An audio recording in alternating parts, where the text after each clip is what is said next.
Hello everyone, my name is Dishwarkar, your biology teacher and welcome to the EduGrown. So students, इस video में हम discuss करने वाले हैं इन टेक्स्ट क्वेश्चन ऑफ चैप्टर 5 और ये जो चैप्टर 5 जो हमारा है वो है the fundamental unit of life. So अगर आपको आपके क्वेश्चंस देखने हैं तो एनसीईआरटी बुक उठाइए, उस एनसीईआरटी बुक के पेज नंबर 59, 61, 63 और 65 इन पेजेस पे जो क्वेश्चंस हैं वही हम इस वीडियो में डिस्कस करेंगे। डिस्कस करने से पहले मैं आपको एक इन्फॉर्मेशन दे देता हूं कि जो ये चैप्टर 5 है इसके सभी वीडियो हमने प्लेलिस्ट में क्या कर दी हैं, पब्लिश कर दी हैं। आप वहां पे जाके फ्री ऑफ कॉस्ट में सारे के सारे वीडियोस देख सकते हैं और अपने जो डाउट्स हैं और इसके अलावा आपके जो कॉन्सेप्ट्स हैं अगर उनको क्या करना चाहते हैं, आप क्लियर करना चाहते हैं या फिर बनाना चाहते हैं तो बिल्कुल आप ये वीडियो देख सकते हैं। इसके अलावा हमारी एक वेबसाइट है edugrown.in, वहाँ पे जाके आप नोट्स डाउनलोड कर सकते हैं विच इज़ वेरी इंपॉर्टेंट, क्योंकि नोट्स को फाइंड आउट करने में हमको बहुत ज़्यादा प्रॉब्लम और दिक्कतों का सामना करना पड़ता है। तो चलिए बिना देर किए हम अपना वीडियो स्टार्ट करते हैं।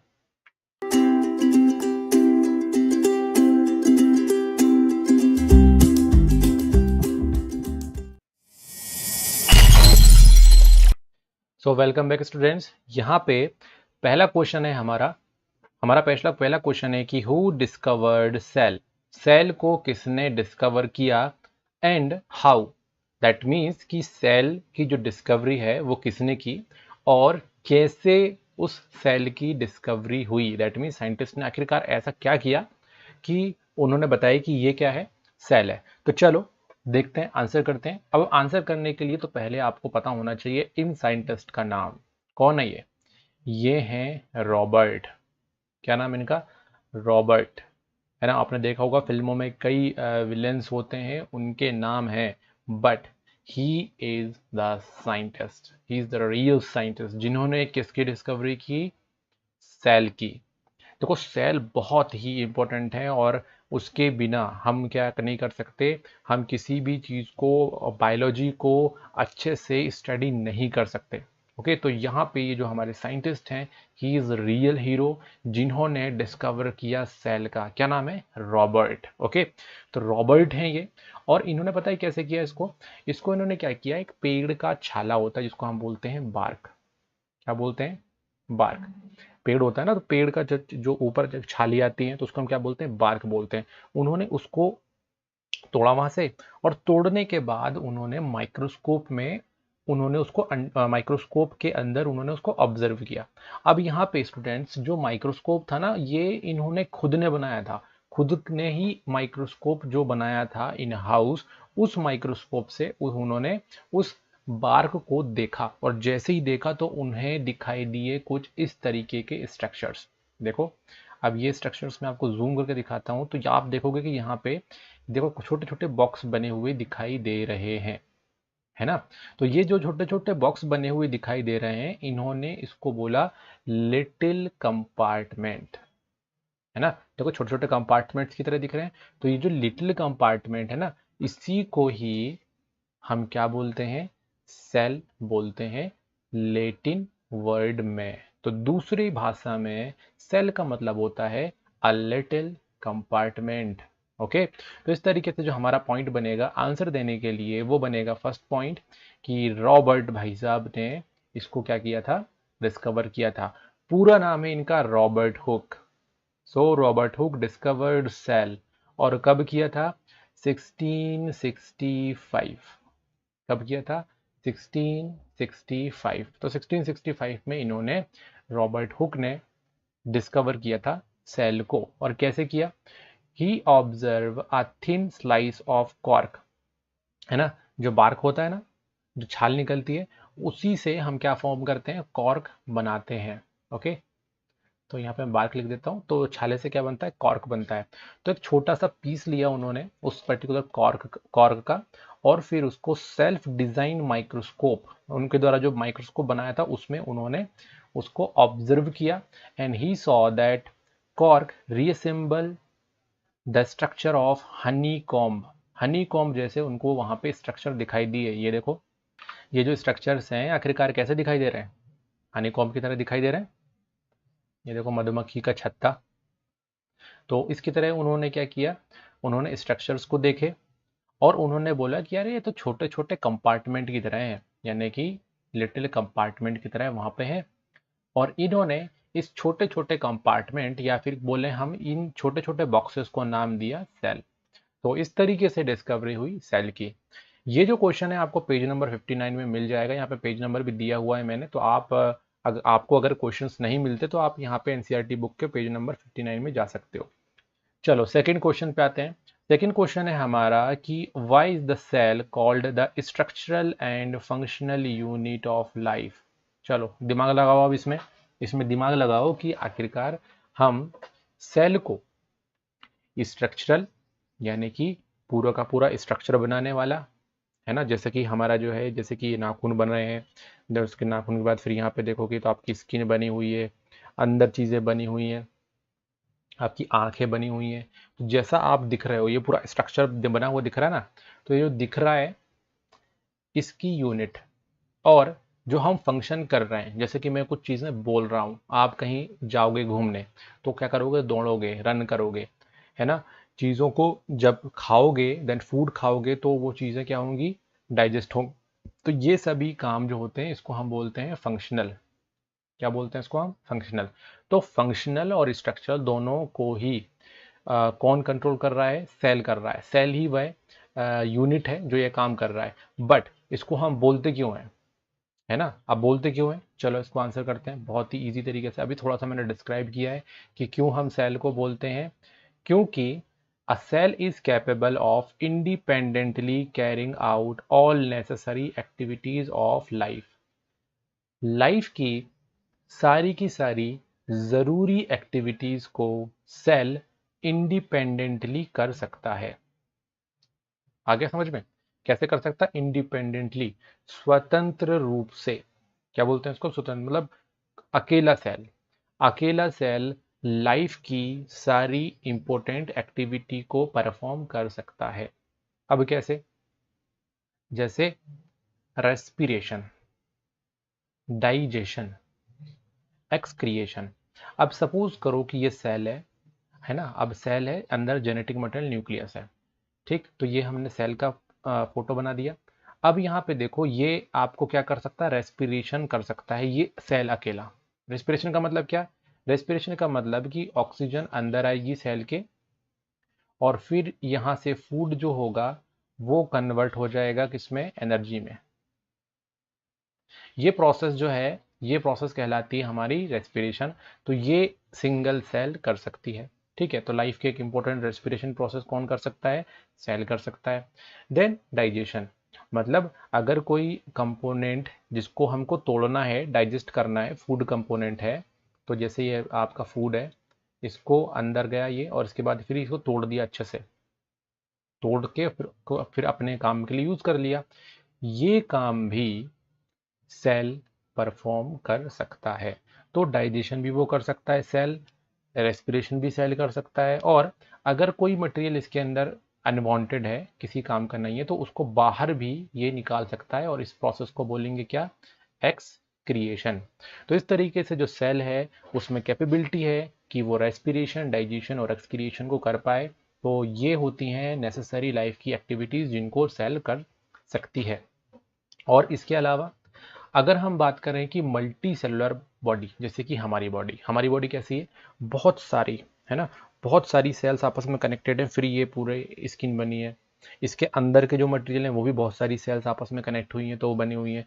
हमारा लीवर, किडनी, लंग्स, हमारा हार्ट, हमारा ब्रेन, सभी चीज़ें जो हैं वो किससे मिलकर बनी हुई हैं, वो बनी हुई हैं सेल से मिलकर। बहुत सारे सेल आपस में कनेक्टेड हो गए, ज्वाइंट हो गए, और ज्वाइंट करने के बाद क्या बनाया उनने, मल्टी सेलुलर बॉडी, मतलब हमारी बॉडी। तो हमारी बॉडी क्या है, मल्टी सेलुलर बॉडी है।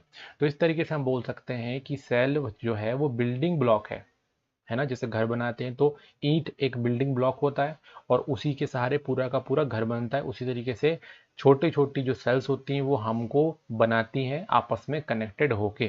तो इस तरीके से सेल जो है वो बिल्डिंग ब्लॉक है मल्टी सेलुलर बॉडी का। एंड जो सेल होता है वो उसके फंक्शनैलिटी के आधार पे फिर डिवाइड होता जाता है। तो ये सेल्स क्या करती हैं, सेल्स आपस में ज्वाइंट होती हैं, है ना। जैसे कि एक सेल है ये, अब इसमें क्या हुआ, बहुत सारी सेल्स आपस में ज्वाइंट हो गई और आपस में ज्वाइंट होकर क्या करेंगे, एक स्पेसिफिक फंक्शन को परफॉर्म करने लग जाती हैं। तो इस पर्टिकुलर क्लस्टर ऑफ सेल जो स्पेसिफिक फंक्शन को परफॉर्म कर रहा है उसको हम क्या बोलते हैं, टिश्यू। बट ये टिश्यू जो है ये बना किससे है, ये सेल से ही तो बना है। ये टिश्यू भी किससे बना है, सेल से बना है। और फिर बहुत सारे जो टिश्यू होते हैं डिफरेंट डिफरेंट, वो आपस में ज्वाइंट हो जाते हैं, है ना। अब एक टिश्यू ये रहा, दूसरा टिश्यू मैंने ये बना दिया, ये दूसरा सेल का क्लस्टर। अब ये दूसरा सेल का क्लस्टर कुछ और काम कर रहा है, तो ये दूसरा टिश्यू है। तो ये है टिश्यू 1, यानी कि T1 बोल देते हैं, ये है टिश्यू 2। अब ये दो टिश्यू आपस में ज्वाइंट होकर एक स्पेसिफिक फंक्शन को प्रोसेस करेंगे, तो क्या बनाएंगे, ऑर्गन, है ना।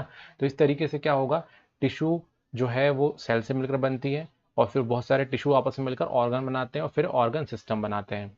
तो इस तरीके से इसका ब्लॉक क्या हो गया, सेल हो गया। मतलब सेल के थ्रू ही इतनी सारी चीज़ें बन रही हैं। तो a group of cell form a tissue and further an organ and ultimately an organ system. तो इस तरीके से क्या है, इस तरीके से सेल एक बिल्डिंग ब्लॉक होती है। तो इन सभी फंक्शनैलिटी के कारण हम क्या बोलते हैं सेल को, बेसिक और फंक्शनल यूनिट ऑफ लाइफ। चलो अब हम नेक्स्ट क्वेश्चन की तरफ बढ़ते हैं। नेक्स्ट क्वेश्चन हमारा है पेज नंबर 61 से। 61 में हमारा क्वेश्चन है, how do substance like carbon dioxide and water move in and out of the cell, discuss. Question हमारा है यहाँ पे कि जो सबस्टेंस जैसे कि कार्बन डाइऑक्साइड, इसको फर्स्ट सबस्टेंस बोल दूंगा मैं, एंड देन वाटर, इसको मैं सेकंड सबस्टेंस बोलूंगा। तो दो सबस्टेंस के बारे में यहाँ पे हम बात कर रहे हैं, कार्बन डाइऑक्साइड और वाटर। वो सेल के अंदर और बाहर कैसे मूव करती है, डिस्कस कीजिए।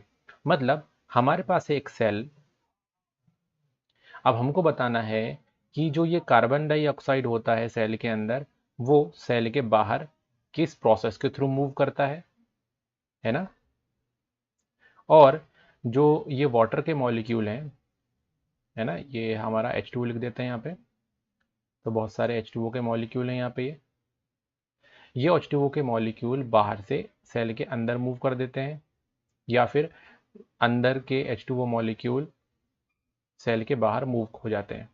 तो ये जो मूवमेंट है ये इन किस प्रोसेस के थ्रू होता है, ये हमको बताना है। तो चलो देखते हैं।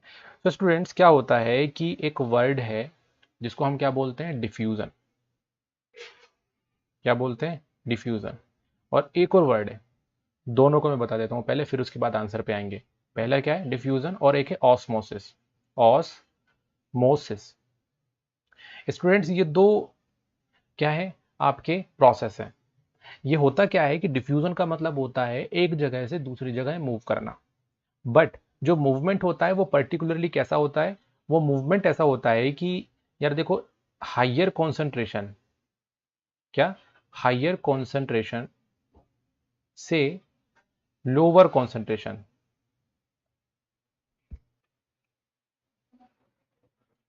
हायर कॉन्सेंट्रेशन से लोअर कॉन्सेंट्रेशन की तरफ जब कोई गैसेस मटेरियल मूव करता है, उस प्रोसेस को हम बोलते हैं डिफ्यूजन।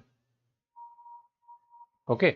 मतलब कोई भी पर्टिकुलर सबस्टेंस जो है जब ज़्यादा क्वांटिटी में होता है कहीं पे, जैसे कि यहाँ पे देखो, यहाँ पे सपोज करो कि मैंने यहाँ पे अगरबत्ती जलाई, तो अगरबत्ती जलाई तो पूरा धुआं कहाँ है, यहीं है। तो यहाँ पे धुआं ज़्यादा है, तो धुआं ज़्यादा है मतलब हायर कॉन्सेंट्रेशन। वही यहाँ पे कोई धुआं तो है ही नहीं, जो अगरबत्ती जलाई है इसका जो धुआं बना है वो तो यही यही है, तो मतलब यहाँ पे ये हायर कॉन्सेंट्रेशन में है। बट यहाँ पे वो नहीं है, तो क्या बोलेंगे हम यहाँ पे, लो कॉन्सेंट्रेशन।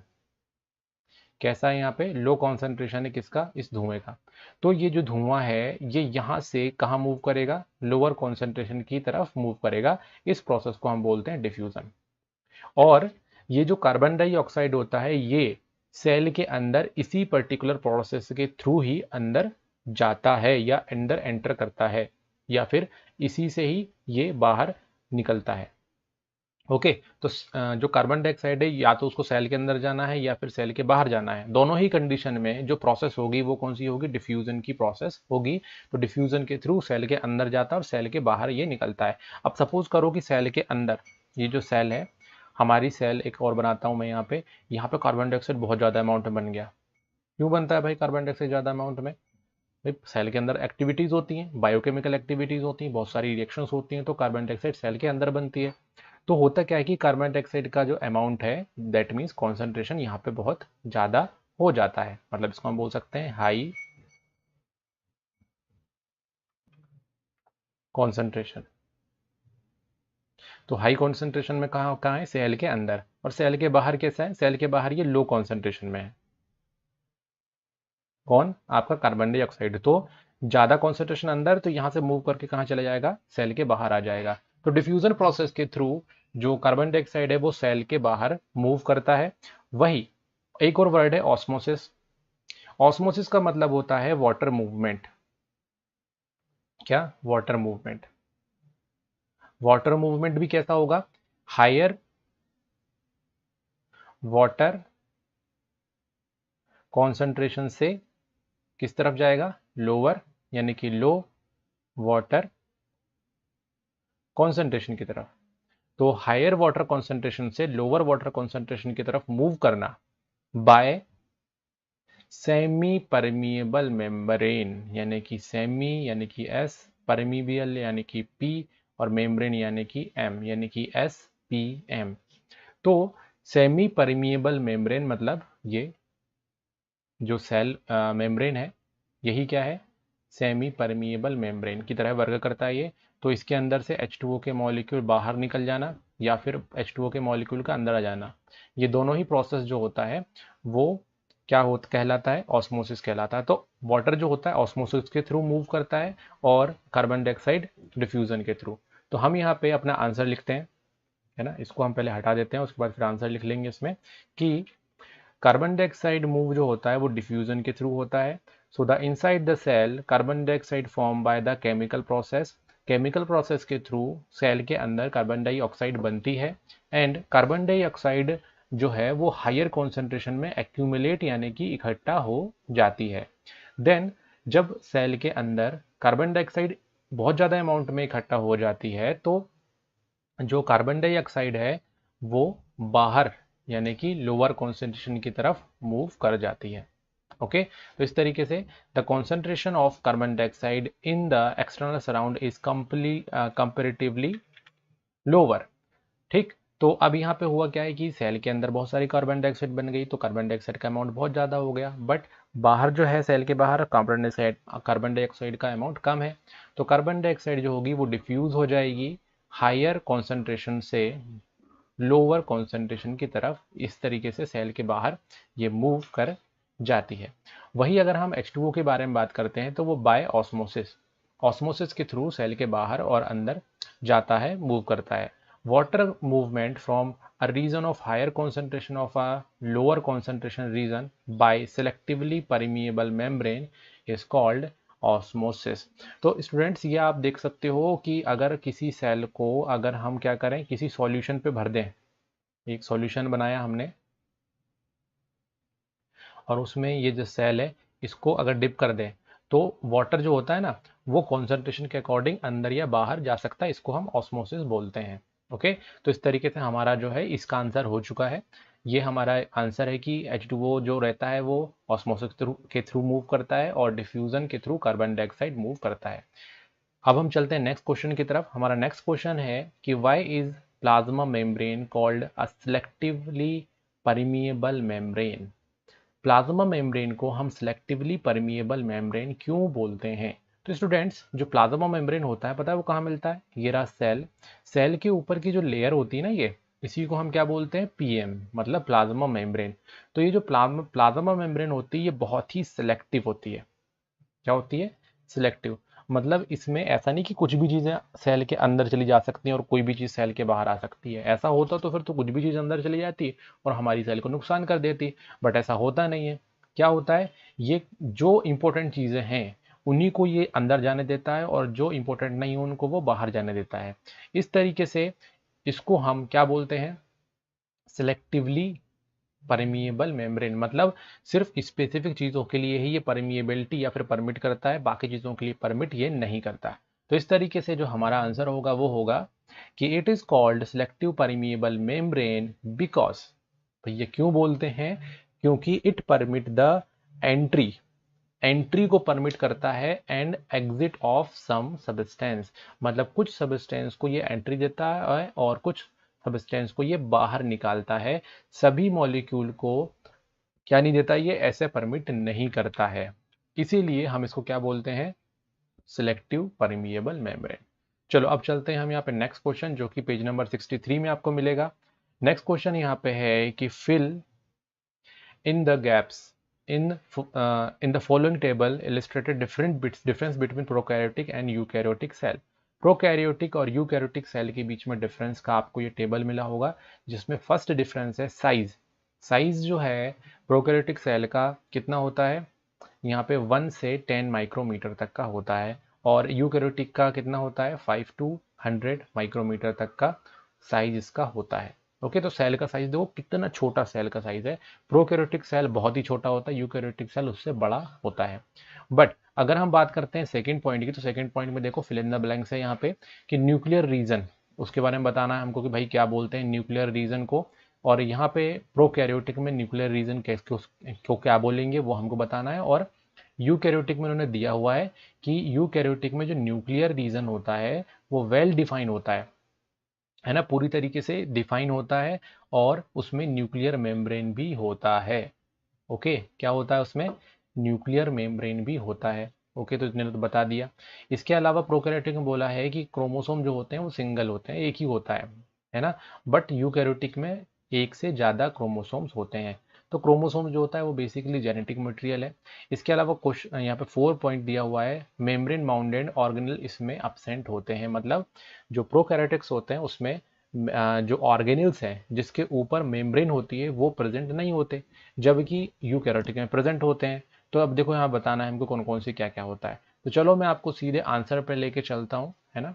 और आंसर पर लेके जाने से पहले मैं आपको बता देता हूँ कि ये जो न्यूक्लियर रीजन है ये बेसिकली जेनेटिक मटेरियल होता है। इसमें यहाँ पे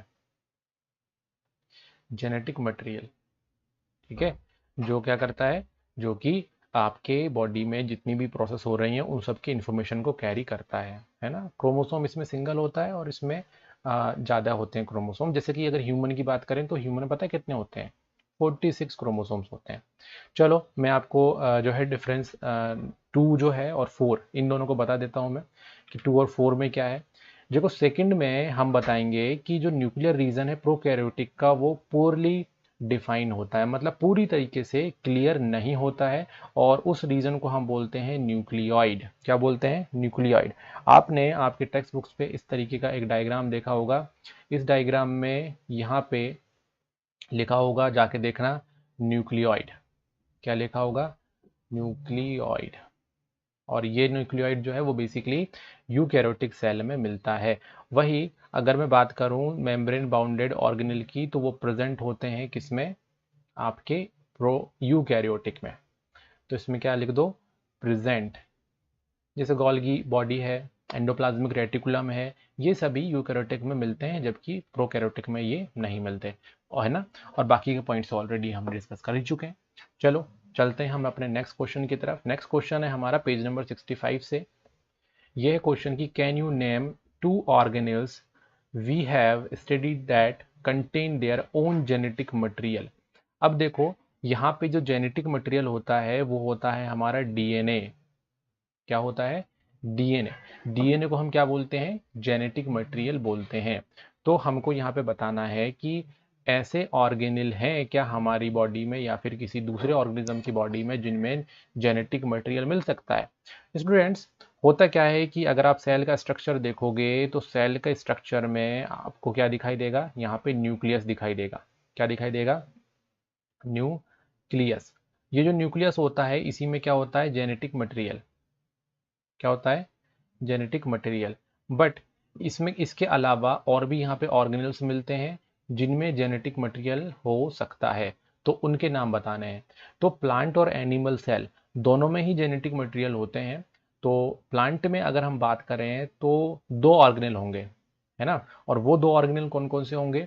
एक होगा माइटोकॉन्ड्रिया और दूसरा होगा आपका प्लास्टिड मतलब क्लोरोप्लास्ट।